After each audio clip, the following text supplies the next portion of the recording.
Filipenses capítulo 3, quero ler com os irmãos do versículo 12 ao versículo 16. Filipenses capítulo 3, versículos 12 ao 16. Quero pedir bastante atenção de todos, porque essa ministração de hoje, embora uma palavra já dita inúmeras vezes aqui, pelo menos o texto e o contexto no qual nós vamos abordar, ainda que eu vou procurar fazer uma abordagem um tanto distinta das anteriores, mas eu decidi ministrar essa palavra tomando a figura de Saulo de Tarso, tanto quanto o Paulo, posteriormente chamado de Paulo, apóstolo dos gentios, como a nossa meditação. Queremos olhar para a vida e para o ministério, a vida de Saulo de Tarso, tanto quanto a vida de Paulo, o apóstolo Paulo, as suas experiências de vida, a fim de nós identificarmos na história de Saulo alguma coisa semelhante à nossa história, enquanto ministério apostólico de volta à palavra, e também enquanto membros individualmente deste ministério. Eu digo isso, queridos, porque toda transição, ela é sempre muito difícil. Vocês podem observar que a pessoa, o ser humano, quando nasce, e ele vai vivendo a sua vida aqui sobre a terra, tem várias fases, Então, cada fase implica uma dificuldade. Quando o bebê está na tenra idade, tem as suas dificuldades. Porém, quando ele vai passando para a fase da meninice, ele vai encontrar vários obstáculos, porque ele vai ingressando num outro mundo. E esse ingresso num outro mundo, numa nova experiência, gera muitos conflitos. Toda transição gera conflito. Nenhuma transição, nenhuma mudança é feita sem conflito.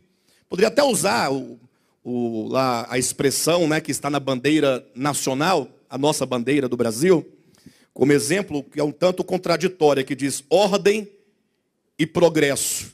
Há de se perguntar se pode haver progresso com ordem, porque todo progresso ele gera desordem, porque o progresso há uma ruptura de uma condição anterior para uma posterior. E nessa transição, a ordem, ela, por um pouco tempo, ela é desfeita. Só que não é no sentido de anarquia ou de baderna, mas é a crise. Então, toda mudança de etapa gera crise. O adolescente, por exemplo, que ele não é criança nem adulto, ele está numa fase intermediária de muitos conflitos. Até o rosto enche de espinha, Se pudéssemos aí utilizar isso como uma metáfora para dizer das perturbações, do metabolismo agitado, do conflito na mente, no coração, essa transição, a voz vai mudando. Ou seja, todas as mudanças geram conflitos. E os conflitos precisam ser tomados como aprendizado, precisamos de ser fortes, precisamos encarar essas transições de uma maneira positiva, com inteligência, com estudo, com espírito de oração, e nunca podemos então resistir qualquer transição.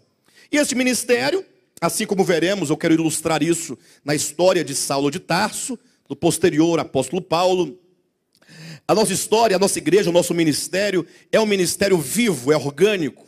E a prova disso é que quem conhece bem o ministério, quem sabe desde a sua origem, desde o seu nascimento, vai perceber ou tem percebido que nós estamos numa constante mobilidade, numa dinâmica, porque o Senhor vai nos mostrando sua palavra, vai nos ensinando a sua verdade, e nós vamos então transitando de uma etapa para outra etapa, e assim sucessivamente. E eu percebo, enquanto um pastor dirigente, bispo sênior desse ministério, que todas essas transições, todas essas passagens geram em nós um conflito muito grande. Eu percebo isso. Eu sinto e vejo no rosto dos irmãos, muitas vezes, esse conflito. Mas é necessário que haja esses conflitos. O importante é que nós avancemos para um estágio de maior maturidade espiritual e não somente de maior conhecimento.